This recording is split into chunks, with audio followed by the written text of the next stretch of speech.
cooperation right here. Welcome. And I'll just introduce the panel. With me also in the panel, we have Carlos Eduardo Seri. Also welcome to you.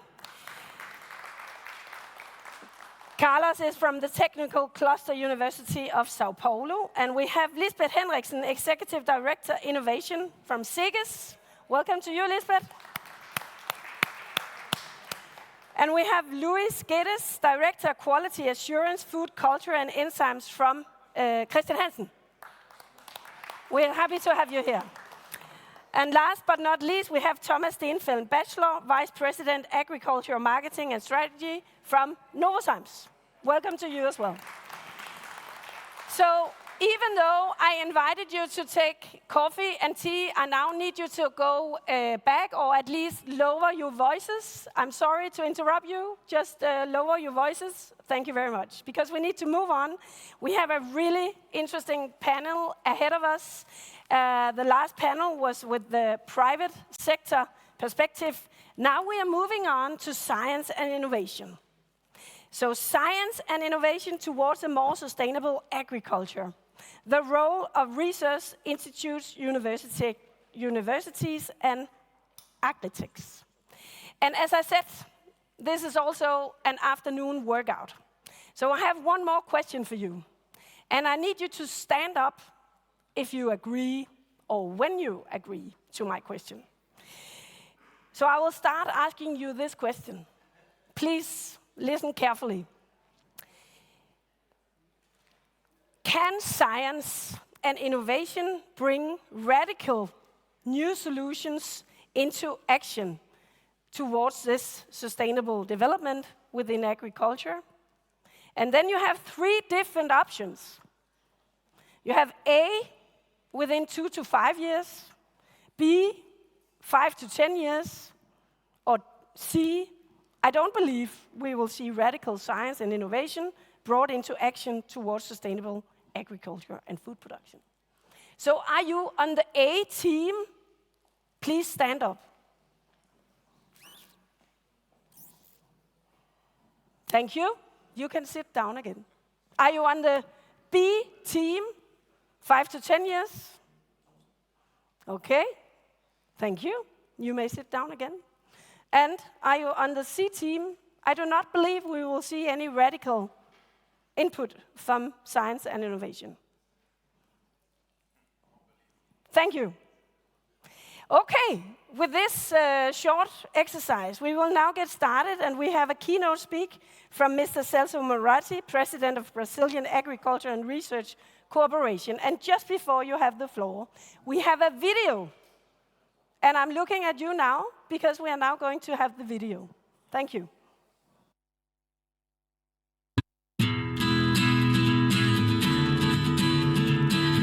Brazil is a tropical country with large stretches of land and plenty of water resources.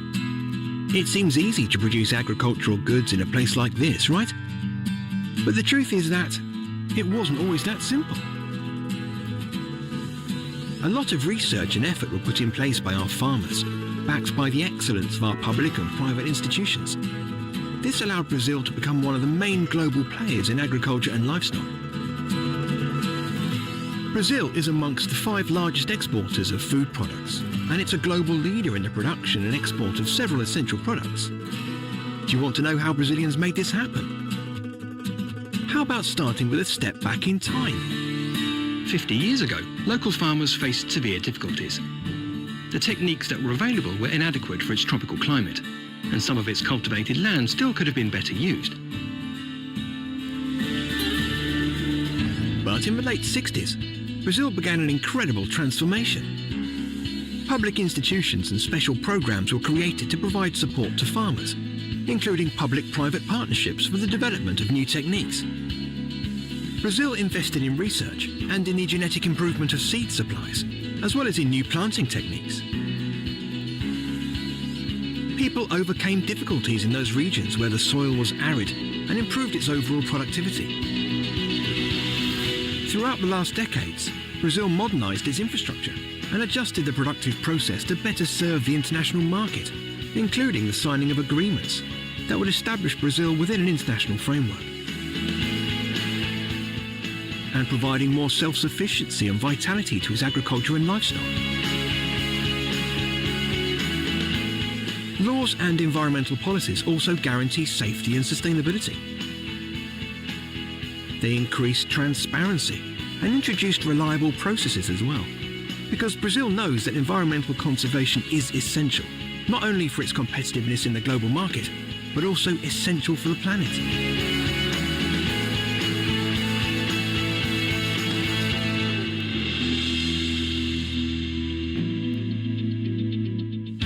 The country's agriculture and livestock sector already represents more than 20% of its GDP, and productivity keeps growing. The country has 2 or more crops per year in several regions, and even exports its advanced production techniques, providing solutions for food security challenges. Brazil have reliable sanitary control practices and high levels of sustainability. The country produces more, whilst enforcing stricter measures in the fight against deforestation. Estimates show that Brazil's agriculture and livestock production will continue to grow in upcoming years, and at a higher rate than the global average. And this is only the beginning. With tropical agriculture, Brazil has the opportunity to offer the world contributions in both the 2 main global challenges of this century: food security and environmental sustainability.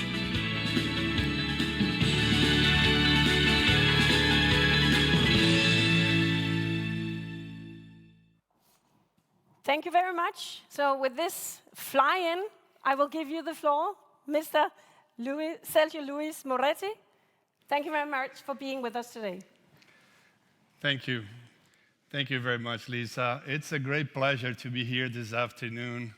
For us, I'm really, happy to be here. So I'd like to start thanking Ambassador Rodrigo Azevedo dos Santos for the invitation, and congratulate you, Ambassador, for putting together with our partners, Food Nation and Danish Agriculture and Food Council, putting together this amazing event where we have the chance to interact and exchange ideas from our perspective and learn from your perspective.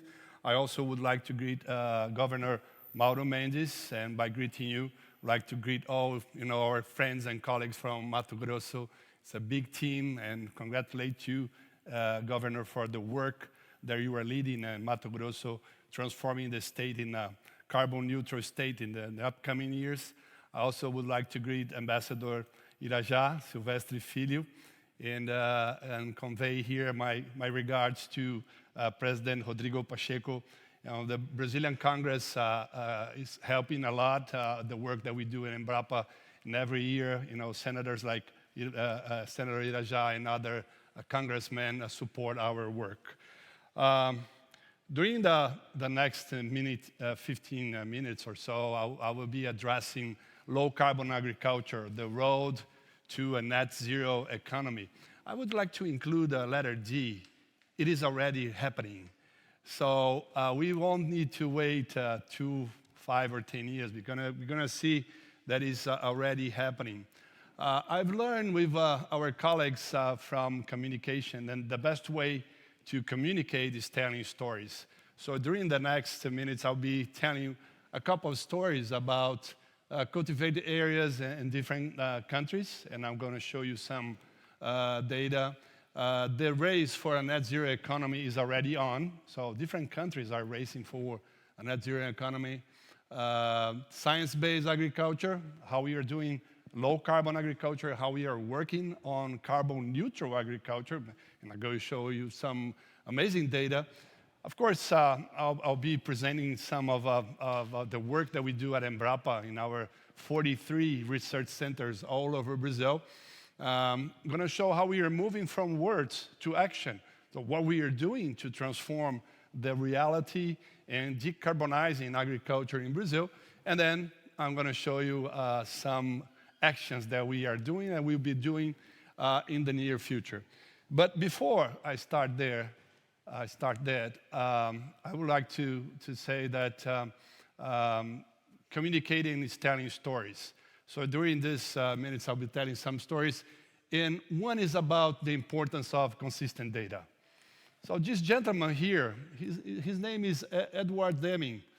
He was a professor on mathematics, and he taught at different universities in the US. And he brought very big contribution for the development of car manufacturers, basically in Japan. And they say that Deming was the father of the lean thinking. But he has two phrases that I would like to share with you.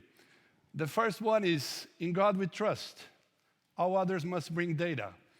So whenever we want to discuss anything, bring the data, and we will discuss some based on the data you bring. And the second one is, without data, you are just another person with an opinion. So everybody here in this room can have an opinion, right? But when we're going to discuss a subject, we need to discuss based on data. And that's something I'm going to share with you. And the first data that I want to share here, and on the video that we just watched, we saw the very same information here. This is a project called GFSAD 30 Mapped, where NASA, the United States Geological Service, and Google and other institutions, they map the cultivated areas in different countries. I apologize that the X-axis in Portuguese, but you see here on the left, we have the countries that have more the higher percentage of their areas as cultivated areas. And then we have Denmark with 76.8, and then Ukraine, 74.8, and then the Netherlands, the UK. And then on the other end, and then the average below the black line on the middle of your screen, you see the other countries. And then you have United States, Mexico, China, Argentina, and Brazil. And in Brazil, we use only 7.6% of our territory to produce grains and fibers and fruits. Actually, according to our data in Embrapa, I was talking about data, we calculated 7.8, and NASA calculated 7.6. I can live with that, a difference of 0.2%. So this information is available online, and here, if you go to this web page and you click and you hover your mouse, you got information from different countries, and so the number of 76.84% that I took is from this map, this website here that is available online. This is a beautiful picture that shows a technology that we use in almost 50 million hectares of land in Brazil. This is the no-tillage system. Using no-tillage system, we have the first, the second, and we can have the third harvest in the very same area in Brazil. And some people say that we can even have a fourth harvest with a carbon, where you harvest the carbon of your farm. So as you see here in the middle of the slide, you have the remainings of corn. So you planted corn, and then you harvest corn, and then right after the harvester, you have a machinery that is planting soybean and is applying fertilizer and is applying also bacteria that is going to sequestrate nitrogen from the atmosphere. And I'm going to show you the contribution of nitrogen biological fixation. So we use 70 million hectares. In some areas, we crop 1, 2, or maybe 3 times in the very same year, right? And then after you harvest corn, you have soybean. So 70 million hectares of cropland. And then we have 90 million hectares of degraded pasture. And there's also a data, I'm going to show you the source that you can go online and check all this information. And where are these degraded pastures located? So here in this map, you're going to see that basically they are in northeastern Brazil, in some parts of central Brazil, but they are basically outside the Amazon biome. So that means that we can double the production of food, fiber, and bioenergy, and we do not need to touch on a single tree from the Amazon forest. So again, look to this map and see where we have the degraded pasture that is already consolidated, and using technology, we are going to transform this consolidated pasture into cropland. So we can double the production, and even more, if we increase efficiency, if we use more technology, we can improve and increase the amount of food, fiber, and bioenergy that we produce.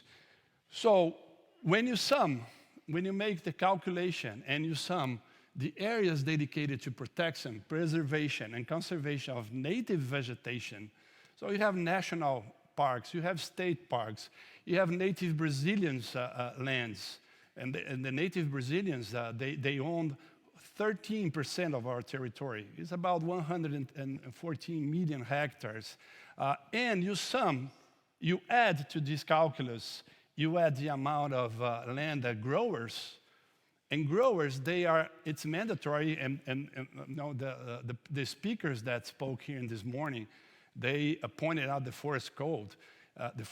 So if you are a farmer in central Brazil, you have to save 35% of your farm, and you can only use 65. So when you sum up all this information here, we are protecting or preserving 5.64 million square kilometers, or 66.3% of our territory, or an area that is equivalent to 138 Denmarks, 9.3 Ukraines, 136 Netherlands, 11 Spains, and almost 9 Frances. So the area is huge. I wanted to share that with you just to give you the perspective of the size and of the work that we are doing here. And the information was gathered and brought, and we organized that in a map, and it's also everything online and available.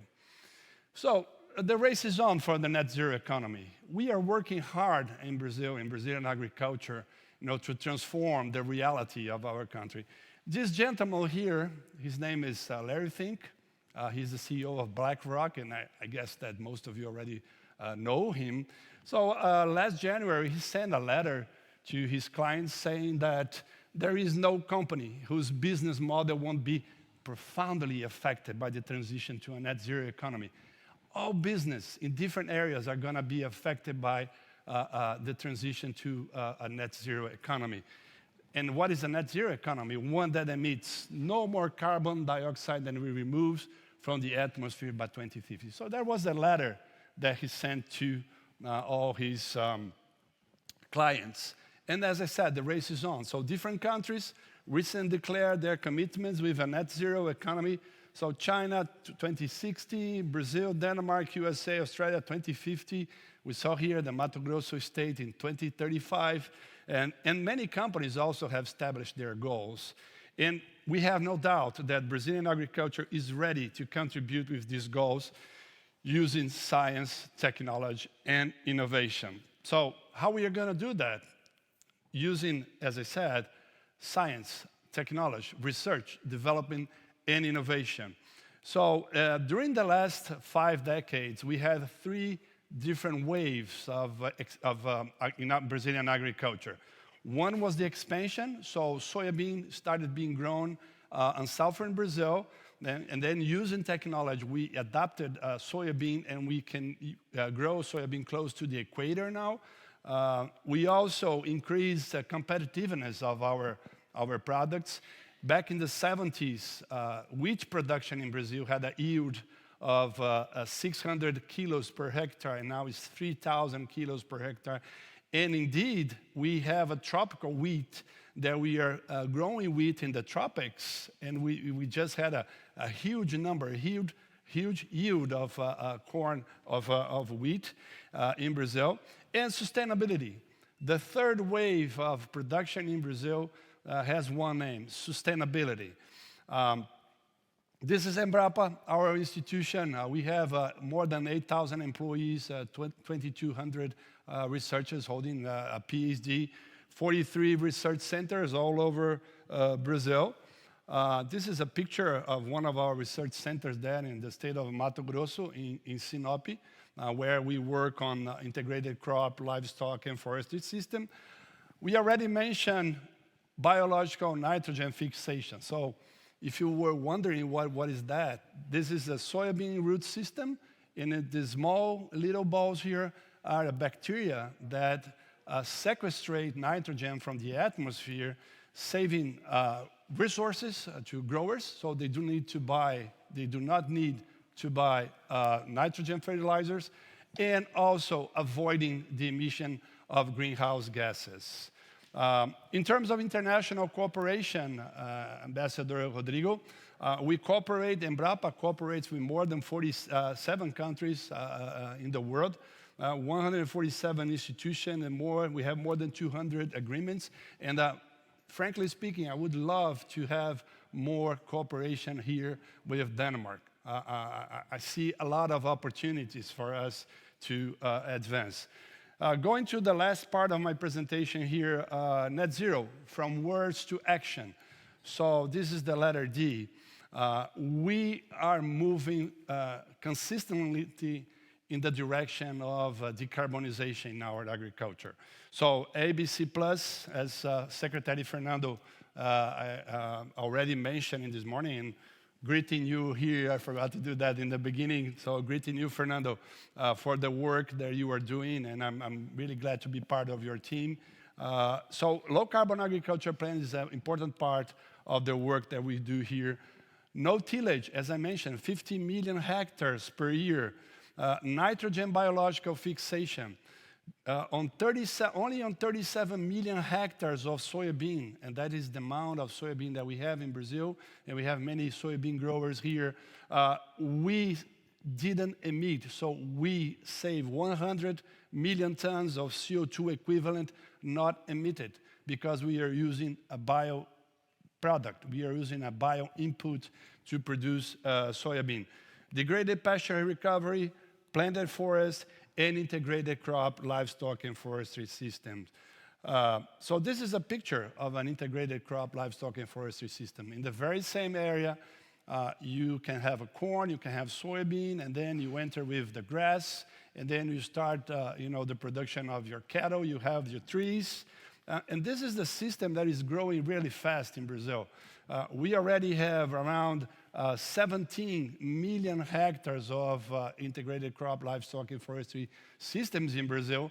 Up to 2030, we're going to have 30 million hectares. As you saw this morning in the video, the president of COP26, Alok Sharma, visited Embrapa, and me and Fernando, we hosted him there in our farm, and he was amazed. He was amazed to see the work that we are doing there in terms of sustainable intensification. So by using this, we were able to launch in the market last year carbon neutral beef. So the production of methane is equilibrated, is sequestrated by the forest component. So we made all the calculation on that, and a private company in Brazil is marketing this carbon neutral beef and putting in Brazilian market and exporting to our countries, other countries. As you see, the animals are smart, so they stay in the shaded area, right? So we are also working on carbon neutral milk. In 3 years, we're going to convert 20 farms in different biomes using distinct production system. And we also have low carbon soybean, and that's something that we are pursuing because we want to show and we want to showcase this low carbon agriculture, not only in other production chains, but also on soybean. And my last slide here, science and technology will significantly contribute to a net zero economy. It's already happening. We are already doing in Brazil. So we are working on coffee. We are working on cotton, leather, and cows. And thank you very much. And I'll be more than glad to answer your questions later. Thank you. Thank you very much. Thank you very much for bringing these highly relevant data into the dialogue. And we will get back to them surely later on. Move on for the panel. Thank you very much for this really enlightening keynote. And the next speaker is Carlos Eduardo Seri, Technical Cluster University of Sao Paulo. The stage is yours. Thank you, Lisa, very much. Good afternoon. It's a pleasure to be here. It's an honor to be here. I would like to thank you, Ambassador Rodrigo and his team for this opportunity and to share with you the role of university, research centers, and AgTech. And I will use the example of the University of São Paulo, where I come from. So, yes. Okay. Well, I can start. So, the idea here is to show you some numbers about the University of São Paulo, and then give you a zoom, because we have 8 campi, and then give you a zoom in the College of Agriculture, and show you just an example about the opportunities we have for collaborations. I think this word collaboration is being repeated here, which is nice. And to show you that there is a cluster there, a hub for AgTechs. Well, thank you. So yes, as I was saying, University of São Paulo is a large university in Brazil. We have more than 97,000 students. We have 300 undergraduate programs, 200 graduate programs, and 8 campi, 8 different places. And one of them, located almost in the center of the state in São Paulo, is the School of Agriculture in Piracicaba city, where I come from. So Piracicaba, or the Luiz de Queiroz College of Agriculture, is, for Brazilian standards, quite old. We are celebrating 120 years this year. It's an honor for us to do that. The campus is very large because we have experimental sites, and we have about 3,000 students and more than 16,000 graduate professionals, especially agronomists, or mainly agronomists. So within these, we have 7 undergraduate courses, as you can see here: agriculture, forestry, biological science, 18 graduate programs, some of them in collaborations here with Denmark. And we have some main research areas that are somehow related to what we are discussing. You see the last one, food science, food security, but also environmental management, forestry research, agriculture engineering, soil and plant, the interaction, and bioeconomy, applied economy, and so on. So we have a very strong international connection, and as you can see here, we have more than 19 academic agreements, and I put here 2 that I'm proud to say that more than 10 years we have with the University of Copenhagen. I have my friend here, Sander Broom, from there. We are going to visit them tomorrow, and Aarhus University, and just to give you some examples. We have a summer school on tropical agriculture that I would invite you, if you are interested, to learn part of what our colleagues here just presented.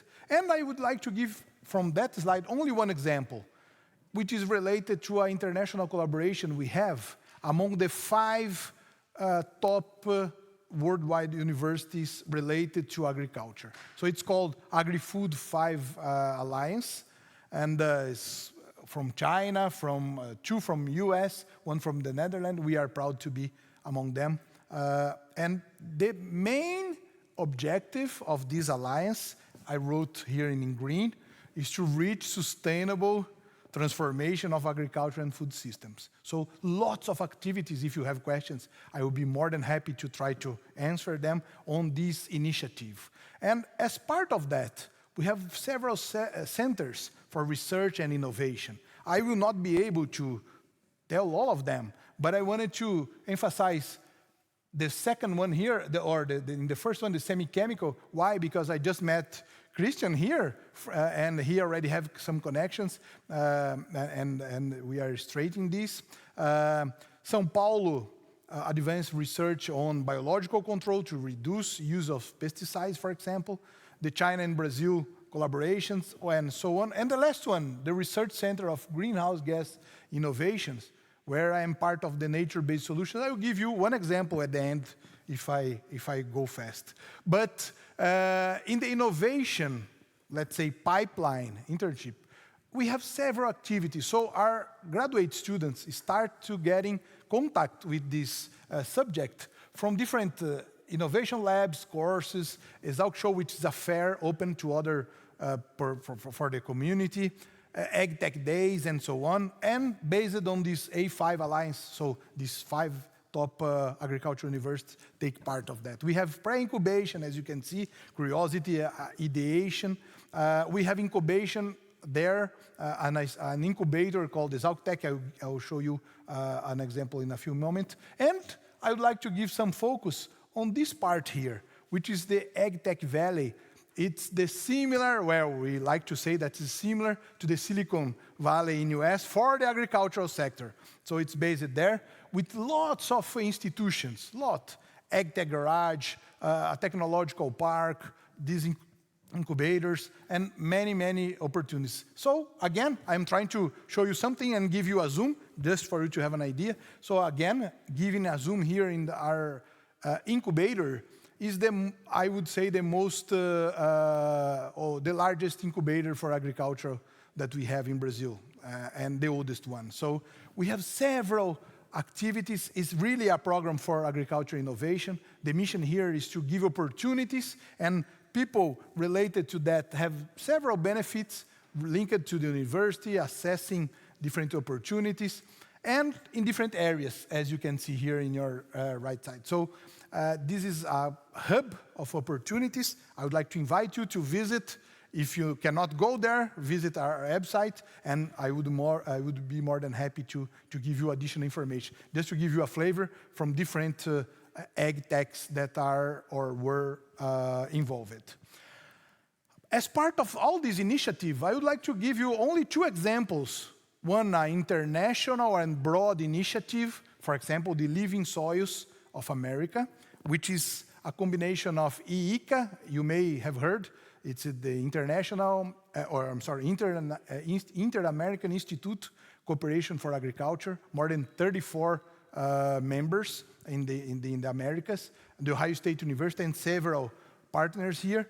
And it's a program related to soil quality, how to reduce emissions from soil and also enhance carbon sequestration.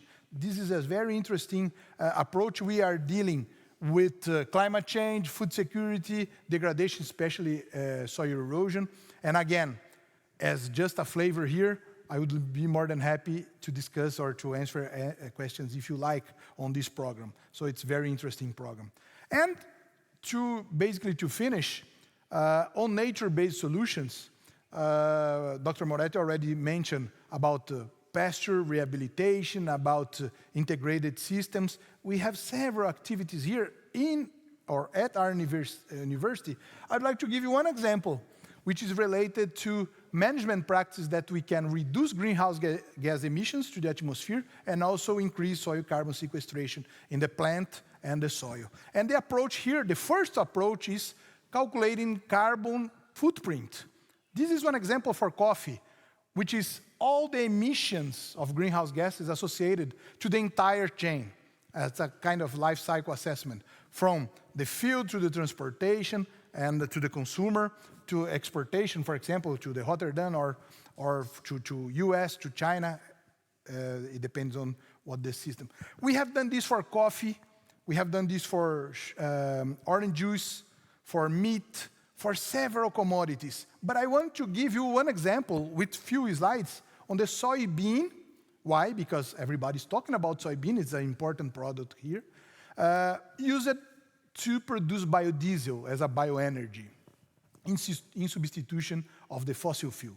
So what we have done, we took data for the several steps here, as I showed you before in this figure here, for the agricultural part, transportation, industrial part, and in each of these stages, we calculated the total greenhouse gas emissions associated to the processes. So we focus in several parts. I am showing you only the state of Mato Grosso because it's a good example, and we already have, it's an honor to have the governor here and the team. We have done that in collaboration with AproSoja, our friends, and we measured data from 114 farms in different seasons to get data on the agricultural process. And how we did that? We did not invent anything. We took the IPCC method when I come. I am part of the GAG protocol, the ISO. So we are not inventing. We are using the international protocols to get data on the agricultural sector and all these other sectors. We were able to get data from these companies that could share us the industrial process, which is also important in transportation. And as I said, we took into account the three greenhouse gases, CO2, CH4, and N2O. So we transformed them, as you know, using the global warming potential of each gas in CO2 equivalent, and the data I'm going to show you is in the unit, a little bit complicated for some of you, but CO2 equivalent in megajoule of biodiesel from soybean. So the expression is that, grams of CO2 equivalent, and imagine that we are going to use this biodiesel in Brazil commercially. So we have a carbon footprint of 20 grams of CO2 per megajoule, distributed in the agricultural sector, the processing, transportation, and so on.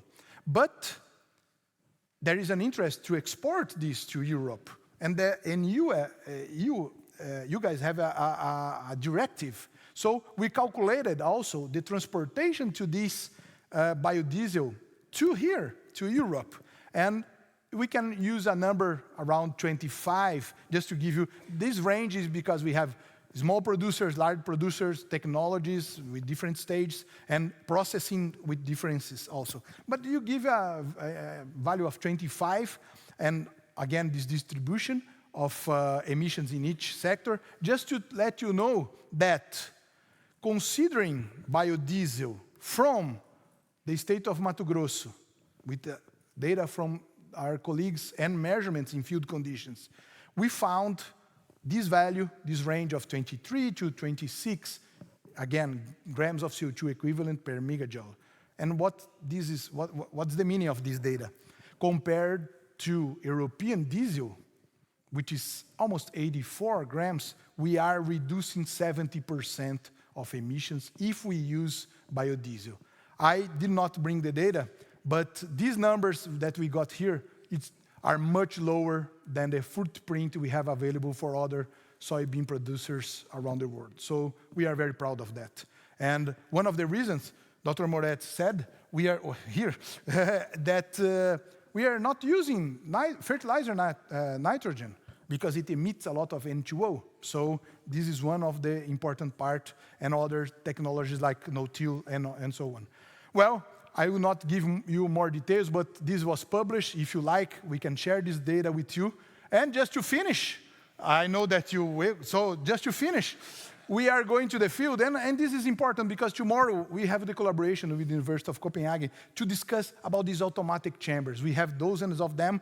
We are using eddy covariance towers. This is in the soybean, but also in pasture that I do not have time, in the sugarcane, to tell you there are many options to reduce emissions, but also to increase fixations, especially in the soil, because as you know, we can remove CO2 using photosynthesis. It's free, it's natural, and part of the plant material goes to the soil.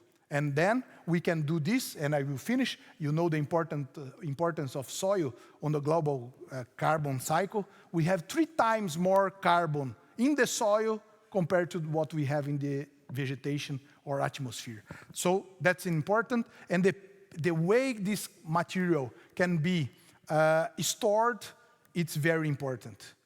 It can take decades, even centuries, or even more to lose this carbon in a stabilized format. So I will finish here. Just if you like to get data on that, we also published, and we measured everything. We published for sugarcane a paper on nature climate change, showing a little bit of those measurements if you like. Well, thank you very much. I think we have lots of examples, and we are trying very hard to go towards sustainability, at least environmental sustainability. Part of it I showed you. Thank you very much for your attention. Thank you very much, Carlos. Thank you very much. I certainly have the feeling that so many things are going on in your region, in your valley. And I could not tell all of them. No, you cannot tell everything, and I think that you have just created a curiosity among all of us to know more, and now we know how to reach you. So thank you very much for sharing these really inspiring initiatives. So now we will move on to the panel, and now we have one of the Danish counterparts, and I'm really pleased to welcome Lisbeth Henriksen, Executive Director, Innovation from SIGGES. Lisbeth, the stage is yours. Thank you. Thank you very much for having me today. I'm quite fascinated by Brazil. I've never been, and I'd love to go, so this is obviously an attempt to invite myself. I also think that we have, unfortunately, not enough collaboration with Brazil, and I heard an open invitation from our keynote speaker, which I am obviously very delighted to receive as well. Because we have a common problem, which is the climate challenge, and we work on a lot of the same things, I can hear, and I think there is certainly something that can be utilized so we don't reinvent the wheel, all of us.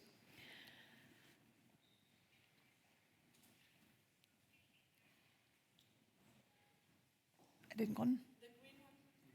Oh, right.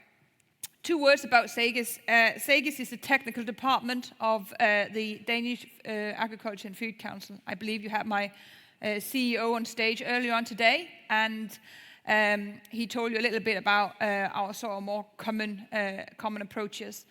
Now, SIGGES actually is more than 60% of the total company, so we are around about 600 employees working with innovation for around about 1 billion Danish kroners per year.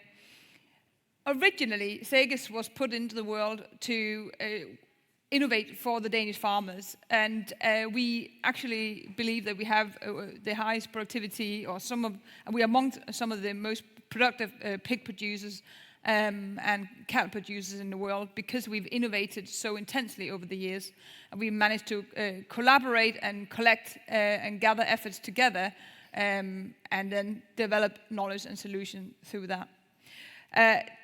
The game changer here for the Danish farmers is to see themselves more into a food chain context. I think we always sort of know more or less that farmers and farming has been sort of a source contributor to food products. And there's an old saying going like this, that without farmers you would be sober, hungry and naked, which obviously isn't in anyone's interest. But to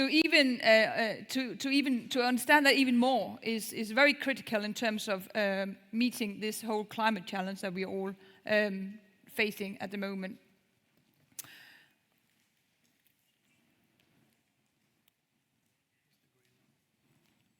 Oh, one back. I think that's a delay on that one. We in SIGGES cover all aspects of farming, and you can see them shown on this drawing. As mentioned, we always have the farmer in the center of what we do. SIGGES sits in a funny place because we're not a university, and we are not a commercial company either. We are kind of like a knowledge translator type of innovation organization. We work very closely with universities and researchers. We take their results and we adapt them into more practical solutions for farmers. We do our own trials as well, but compared to universities where they will tend to do smaller groups of animals or tend to test things in smaller scales, we go out and ask 10,000 pigs, or we'll go out and ask 1,000 acres. How do you respond, or how will you respond to a certain management strategy, to a certain feed source? So in that way, we can actually find out exactly what will work in practice when it's been researched at a university. We can also adapt according to certain practice types. So I think that's quite an interesting position to have. We've had an idea of what to do in terms of generating a more sustainable and climate neutral farming sector. We are not the only ones. The universities have had an idea about that as well. Companies and experts have all published reports over the recent years in terms of what is the best thing to do in terms of a greener transition of our sector. This year, we've managed to gather together more than 300 experts across Denmark, and we published this white paper, which is a roadmap on how to achieve this greener, smarter, and more sustainable agri-food sector. We've had representatives from all parts of the chain, from farm to fork, more or less, and we have had involvement from all Danish universities, interest organizations, NGOs, commercial companies, and so on. It's the first time ever that we in Denmark have managed to pull all forces together and agree on one report and agree on this is the roadmap on how to do it. What we are doing now is to try and establish a partnership with all these parties involved, where we can actually put this roadmap into concrete activities. And we're obviously looking at what the government is saying in the recent agricultural deal. We are looking into the Danish Climate Act as well, so we can try and tie things together. So we can try to actually follow the same strategy, so we can optimize on resources. One thing is reinventing the wheel in different countries, but it's even worse when you start to reinvent the wheel in different parts of a small country like Denmark. So this is the whole ambition, and it's difficult. But I think we all have this dream of it happening. So far, so good. We have applied for funding through the Innovation Fund Denmark, and in that application, we've had, as I mentioned, a very, very, very broad participant list from universities to industry and so on. This drawing is really rather complicated when you sort of look at it at first glance, but it's really illustrating the whole chain quite well if you have the time and interest in studying it. We try to really draw up what is this all about. And to be fair, we think that we know most of the things that we could sort of work on or work with in terms of achieving a fairly good effect on reducing greenhouse gases. But of course, as we started out the session with, there are some areas that we need to dive deeper into and do some more detailed research on. But we actually think that there are a lot of things to just get on with and that can create a really more immediate effect. The new part in this partnership, apart from it being very broad and being national and so on, is also that historically we've tended to work together in a triple helix structure where we have industry, research, and government. But we've cooperated with consumers on a sort of more on and off scale.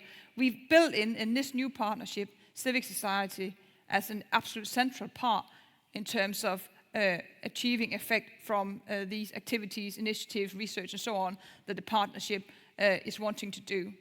And it's because that we need to understand the incentives in the actual chain better.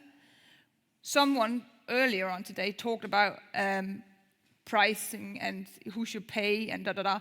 And it is a big thing because we can all have these very knowledgeable and good intentions, but someone or somewhere in the chain there will have to be generated some money to finance not only the concrete initiatives, the activities, the research, but also to finance all parties in the chain from farm to fork. The companies, the farmers, the processors, and so on. That is quite important. So we're going to have to incorporate that more intensely in this new partnership compared to what we probably have done previously. In SAGES, we've developed what we call the Farmers' Climate Tool. And it was mentioned from our keynote speaker, the importance of data and transparency of data. In Denmark, we have a lot of data. And I think we also have a very high level of transparency compared to other countries. And it's fairly easy to share data. And to be fair, SAGES owns a lot of data ourselves. We built this climate tool because we think it is incredibly important that we have an objective way of documenting our climate footprint. And we have started with doing it on farm level, and our next move is now to be able to do it on product level, i.e. kilo meat or a liter of milk and so on. We can use it on farms to both assess and address and implement changes so they can improve their climate footprint, but moreover, as I said, importantly, as a documentation, as a sort of documentation. And it was mentioned also from our previous speaker that we need to use models that are internationally recognized, and we need to use databases that are internationally recognized, and that is what we are doing also.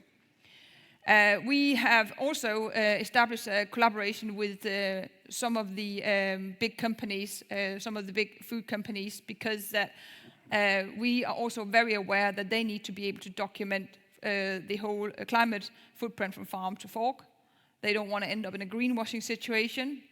And therefore, we may as well try and see if we can tie together the way we calculate, the way we use data, with the respect for these companies, of course, wanting to have their commercial differences, and also with that in mind, that they have to be able to have models that can be used outside Denmark as on a global context. So that is quite an interesting exercise, and it ties in well with what I was saying before, that SEGES owns a lot of data. We have a lot of databases and digital tools ourselves. We have established our partnership and we have worked in terms of documenting the climate footprint with a national foundation.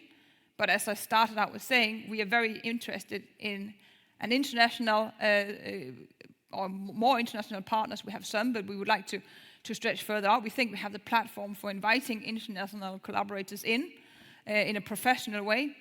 And it is a global problem, and we need to see things in a global context. So what we do in each of our different countries can have as big an outreach and a big an effect as possible. Thank you. Thank you very much, Lisbeth. And we will have more time to discuss your important work in using the data actively with the farmers in Denmark and how you actually activate it every day. So thank you very much for sharing this with us. So now we will move on to what I would say is a really interesting business perspective within innovation and research. And the last two panelists are both representing the ingredient sector. And the first speaker we will have in this area is Mr. Luis Guedes, Director Quality Assurance, Food Culture and Enzymes from Christian Hansen. The floor is yours. Thank you. Thank you for having me. It's a pleasure to be here. It's an honor. First, to be representing the company I'm working with, but also because I'm a Brazilian. So it's really a pleasure to be. Thanks for the invitation, Ambassador Rodrigo. It's really nice to have the chance to share with you a little bit of what Christian Hansen is doing in that field. And we're going to have the presentation in 1 minute. And this is the invitation also I want to call all of you here is let's grow a better world naturally. That's what we do in Christian Hansen. We use a revolutionary technology, which is fermentation of bacterial that is available naturally. It's a natural resource we have. It's basically what Christian Hansen does is use that, translate it in a technology, in a product that can be applicable to help farmers, but not only the farmers, the whole sector of food supply to be more sustainable. And we are one of the world's most sustainable biotech company in the world. For 4 years in a row, we have been appointed among the 100 most sustainable, and we are the first one in the biotech field in terms of sustainability. So it is really about what we do. It's really about our business model. And I will talk a little bit first about what we do in sustainability and why we are considered one of the most sustainable companies in the world. And first thing is that we have solutions, microbial solutions that can be addressing the whole food supply chain. So when we talk about sustainable food supply chain, it's not all about cropping or harvesting or natural agricultural resources, but also about how we produce to preserve better the food, and also to improve health of the people, because also we can use this beautiful, or the power of the good bacteria to promote health, and also to improve shelf life of the products, because we are discussing here the huge amount of work that the farmers have to produce sustainable and to put it on our tables, in our shelves of the supermarket. But in the end of the day, if you waste that, it's not just a pot of yogurt or a piece of cheese or a salami that you are wasting. It's the whole value chain behind that is being wasted as well. So the value is huge. So, but for today, I will focus a little bit more on this sustainable agriculture part. Because Christian Hansen has one division that is focused on agriculture, both for plant health, but also for animal health side. So we help the farms to protect the crops and to protect the soil and to have health and more productivity. Because the solutions we are looking for is not only to be replacing one-to-one chemical fertilizers or something like that, or pesticides, but it's to help farmers to increase the yield and having more from the same area. So also, to prove that what we do is really connect to sustainability, 8% of our revenue, it somehow contributed to one of the SDGs. And Christian Hansen has picked 3 of these SDG goals to be as a target. So we have targets to grow in that area. So like increase the agricultural efficiency by covering 25 million hectares of land. Reach 100 million people consuming documented probiotic strains, and reduce yogurt waste by 20 million tons. By contribute to that, we think we are also making a better world in a natural way. And here's how we are progressing on that target. So we have the target of to have more than 8% of our revenue from sustainable products. We are almost there. And the targets are for 2025.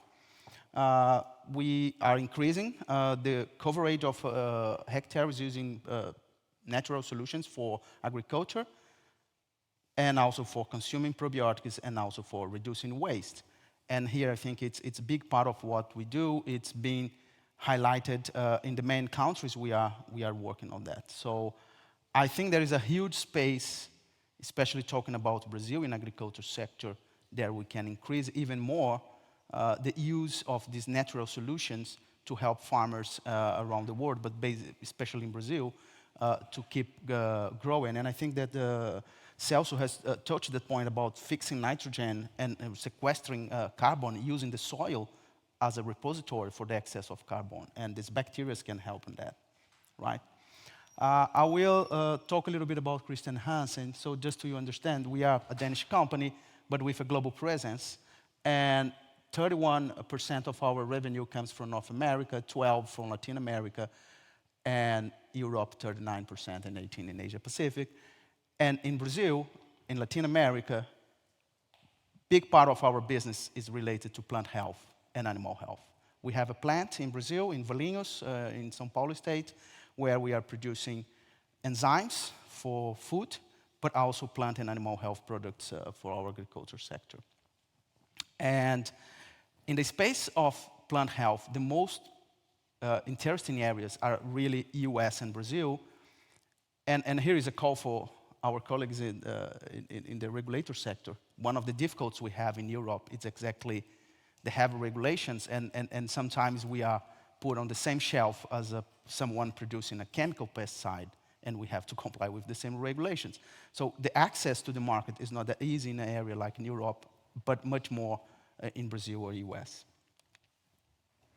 And we are a scientific-based company.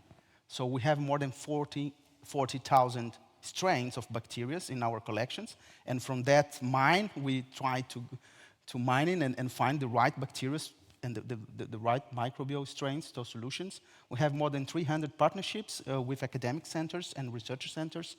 And we are presenting more than 30 association advisory boards where Christian Hansen is represented.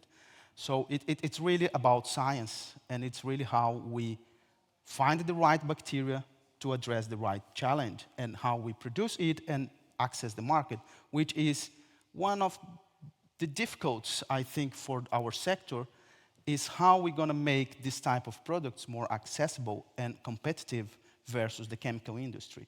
And this is, I think, it's a topic for regulators to discuss and see how we're going to enforce or promote and help that the farmers around the world can transition from a traditional agriculture to a more sustainable agriculture using more natural inputs in their production systems. Just financial, so we are a company around 1 billion euros, and it's not that big, but if you look to what we produce and what we sell, it's in the biotech field, it's really a big size. With a global reach, I already mentioned, so we are present more than 30 locates. We have around 4,000 employees, and we have production sites in 3 different continents.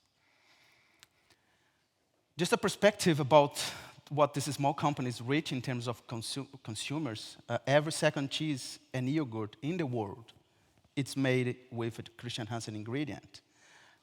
It's more than 1 billion people consuming our products every day around the world, and we have customers around. And our customers are basically big companies in the food sector, but also in the agriculture sector that are providing. So we act as an ingredient supplier for companies like Nestlé, Danone, and these big companies, but also for Cargill and other companies that are also rich. And directly to some farms, we also have direct sales for our animal and plant health products for farmers. I want to finish the presentation with a 1-minute video, just to you have, I think maybe I will need the help from the guys, just to, it's not moving back. I think you just need to touch the play in the computer, which is not working from here. No, okay, it's not working, okay. No problem. You can find the video also in the website, and you can watch some examples of what we are doing.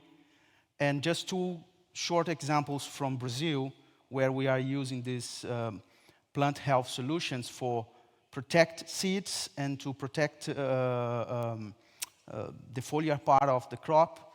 We have been doing some trials and tests, and we have some on-field application where demonstrated that with our products, we can increase 8% of the production yield in sugarcane and plus 5% in soybean.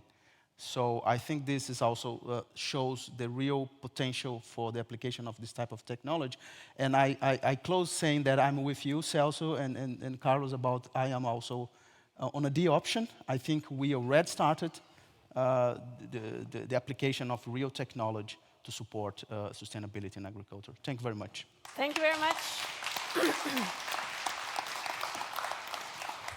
Thank you very much, Luis Guedes, for taking us into one of nature's smallest entities, but maybe with the biggest impact, or some of the biggest impact, the bacteria. Yeah.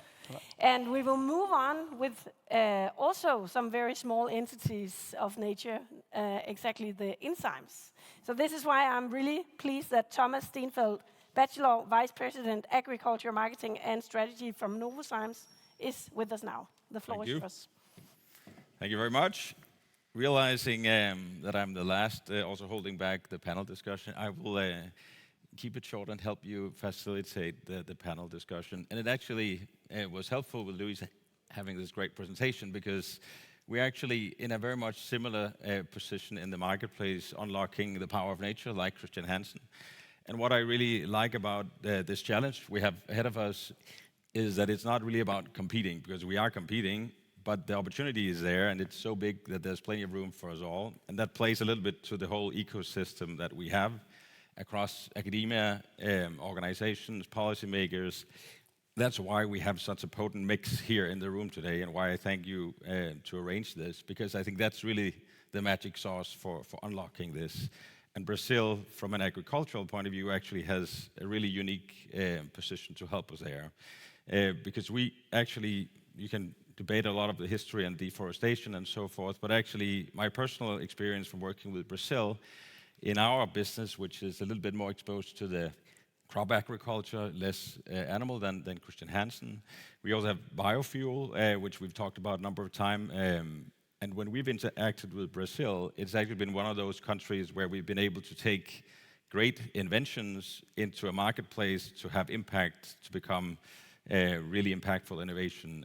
There's a natural reason with the sugarcane industry, but there's also really an adaptation, and farmers, even if you look back in history, the soybeans you mentioned before, the greatest adoption rate of inoculants, so these microbes increasing the nitrogen uptake, that's Brazil. Its history has actually been a quite forward-leaning country. So in many ways, Brazil is actually a front mover in many ways of getting this done, and I think you can continue to drive that, and we're already there with our Latin American headquarters. We have made an acquisition of an agtech in Curitiba as well, just illustrating the point that innovation also comes from Brazil. So very excited to be here. I will spare you corporate slides and just add to some of the points because I could repeat some of the facts of Christian Hansen. We're working both with enzymes, metabolites from nature, and also microbes like Christian Hansen. And basically the mindset is really to interact with a lot of the academia, but also startups. We have one in the room here as well. There's a lot of great ideas out there, but where Novozymes, like Christian Hansen, plays a key role, for me at least, is to help taking them to scale. Because there's so many great ideas, but frankly, 99% of them cannot survive the critical transition into a marketplace. It might be cost, it might be scale, whatever it is, and that's where we play a critical role as agri-techs, as having a little bit bigger size than academia and startups, and having the connectivity to the consumers at the end. So I like the talk about the value chain, because where I think we have a unique opportunity is that this value pool that's here, it is here today, the technology is here today, so the missing pieces is really connecting the whole thing. So like my namesake, Thomas from Co-op said, I think, of course, there's some nudging to consumers that we need to put on the shelves what's there, but there's also already today a desire from consumers to pay for it. The value pool is just lost in translation. We mentioned the commoditization of agriculture. So even though a consumer is willing to pay for a farmer having a more sustainable farm, that value is commoditized because it goes into a value chain where you can't trace the way the soybean was produced and so forth. And there's a lot of good ideas out there. There's a lot of initiatives about carbon taxation, all that. So it's all there, and I think we're really at a point in time where we will see these things move fast, because if we mix them right together, we'll have a different future than we have today. And where Novozymes would like to play a role is, of course, we are open for business, but we're also open for collaboration all the way to policymakers, to academia, and we also have increased our mindset of being more regionally focused on an innovation angle, because we see those needs for the local region being better addressed in collaborations locally. So we are in dialogue with Embrapa and others and MAPA, but historically we've probably not been great at it. So what I take away from here is following up on some of the collaboration opportunities that's here, maybe taking it down at a local level, of course using the scale of a global company like Novozymes. But I think that's one of the really interesting pieces from my take today. And then I have a little bit of plea, which also came from before. One of the things that really I struggle with is we have these things and sometimes these blocks to get it to market. So you mentioned the regulatory approval, but facilitating adoption, not incentives necessarily, but just giving a fair shot at getting fast to the market with things that needs to be safe and all this, but that's still a struggle sometimes. Brazil is actually, again, not a bad place. They're moving faster than many others, but that's one of those things that could move us forward so it becomes today and not 10 years from now. But thank you. I'll leave a little bit of time for you to take the panel discussion. Thank you very much, Thomas. Thank you very much. And thank you very much, all of you, for listening carefully to these really interesting inputs on this science and innovation-focused panel. We have a few minutes to discuss the importance of science and innovation regarding the sustainable development. And you have, from different perspectives, brought forward really important areas: data, the very small entities of bacteria and enzymes, the challenges regarding regulation, the data side, and how to use the data among the farmers, and all the building upon the good ideas and bringing it into market. So having all this knowledge, and I really hope that all of you will listen carefully, because I would like to ask you one question and try to answer that going across the panel. So we all know that the COP26 is starting very soon, and certainly I think a lot of us rely on innovation and science, and I saw all of you standing up when I asked my question in the beginning of this panel, and you underlined it right now, Thomas. It's already here, but we face some challenges. Maybe we are lost in translation. Quite a lot of you also stood up when I asked the question earlier about how science and innovation can contribute. But if you have one hope that the politicians, that the negotiators in Glasgow next week will bring on to the table regarding innovation and science, what would that be? What would be the most important for them to bring on and remember when they go to the table, when we look at innovation and science? And I would like to pass the floor to you as a start, and give us your hope for the next week negotiations. Okay, thank you very much for the question. From my perspective, I believe that my hope is that they understand that although extreme and severe climate events are already going on, are already happening, science and technology can make a difference, and that's why it was very interesting that in Brazil we are still living in COVID-19 situation, and when we got here, it's gone, right? So it was a relief, removing the mask, and having a chance to interact, and science made a difference there, right? So I have no doubt that science, research, development, innovation can slow down what is going on in terms of climate change, and I have also no doubt that agriculture can be a major player on that. And I always like to say that food security is the same as peace. So when you have food security, you have social peace. And I have no doubt that technology and science can contribute for that. Thank you very much. We will hope for that. Will be brought on to the table next week. So, Carlos, what are your reflections? What do you hope to bring to the table next week? Well, not to repeat what Dr. Moretti just said, because I totally agree. I think I would love to see that first, we are putting a lot of pressure to agriculture, and somehow, in my opinion, forgetting about the main sources of greenhouse gas emissions, which is the energy sector, is the fossil fuel combustion. And but to say that our sector can help is part of the solution.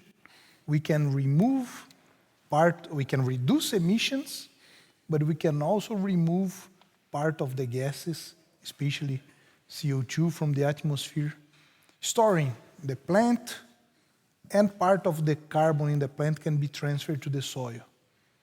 And once in the soil, as stable organic material, it can stay for a long time, centuries.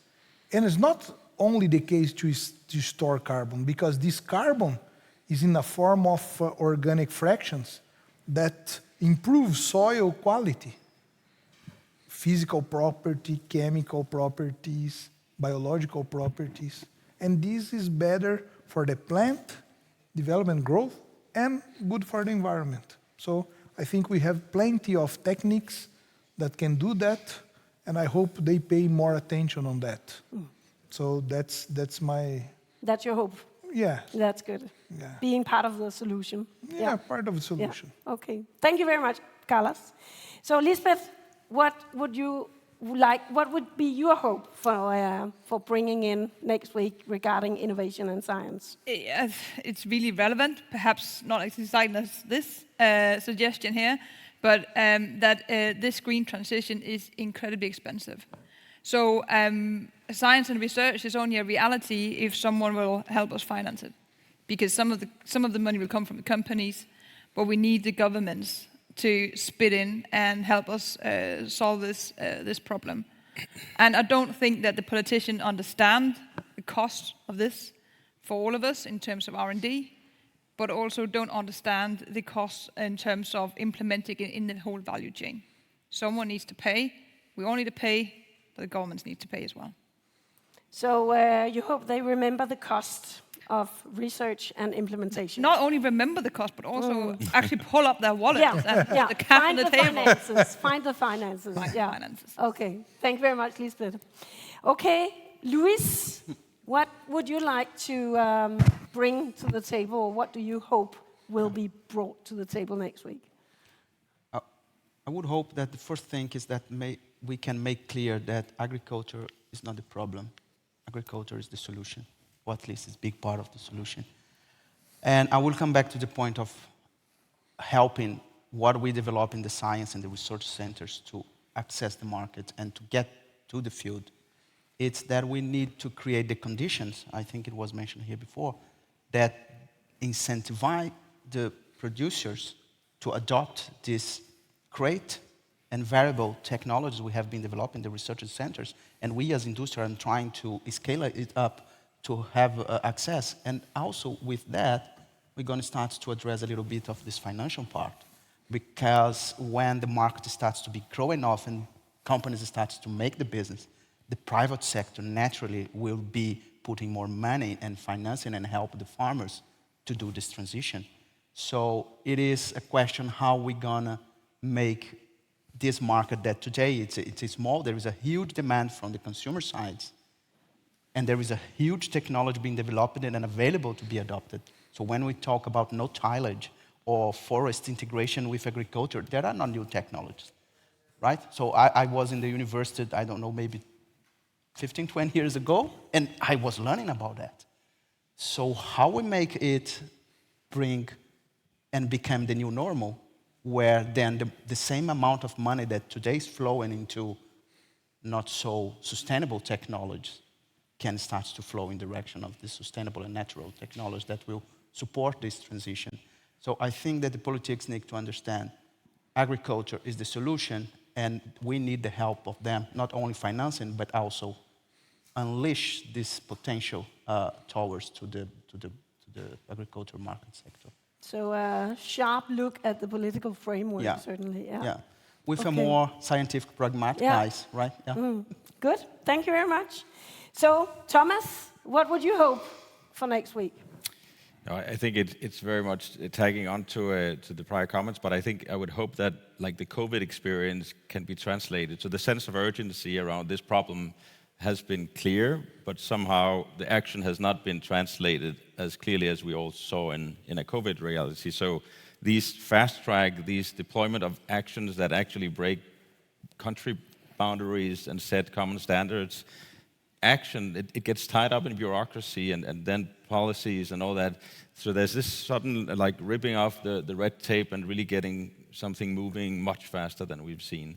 Easy to say, hard to do, but trying to get that momentum out of it includes money, but I would say there's a lot of the other parts that could actually be net neutral funding-wise. It's just the framework, get it out.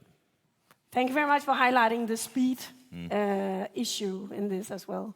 That's certainly also one of the feelings that I have listening to the speeches this morning, that we need to speed up.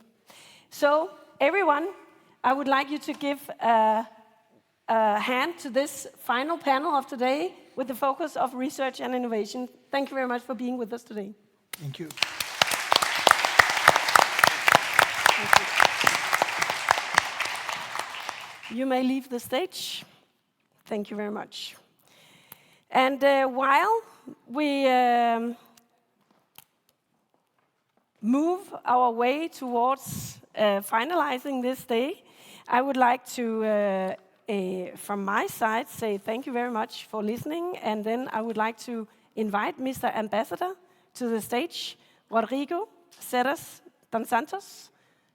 Please join me on stage.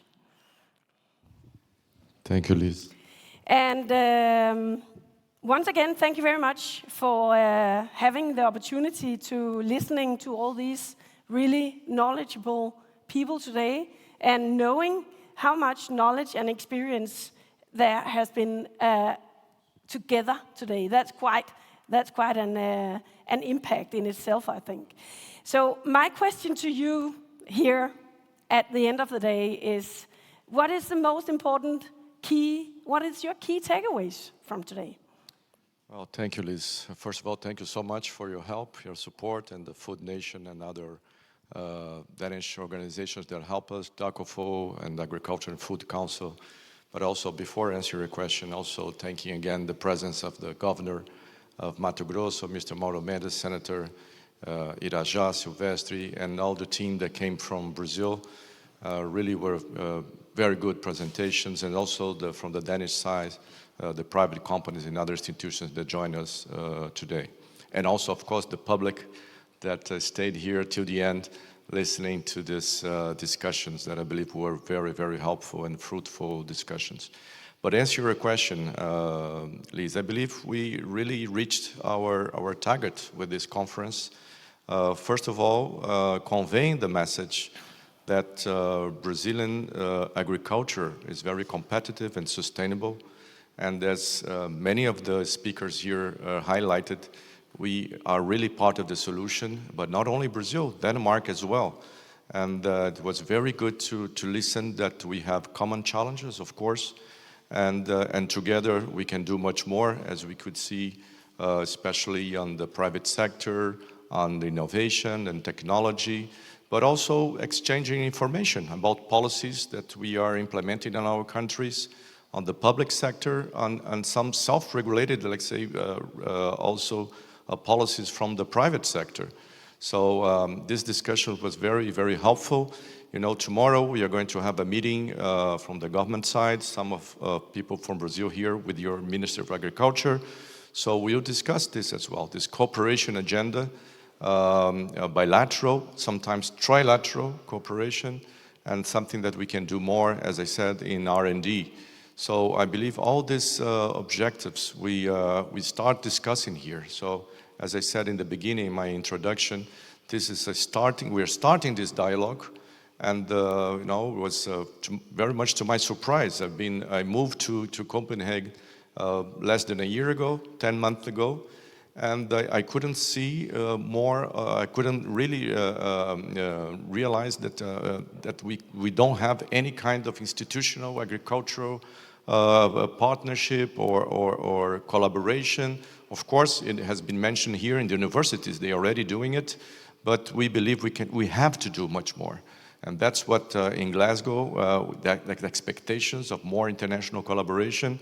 And of course, part of the Brazilian embassy job here is to incentivize the bilateral cooperation. And also I'd like to invite you, present here, we are, of course, at the embassy at your disposal if you'd like to also to plan some visits to Brazil.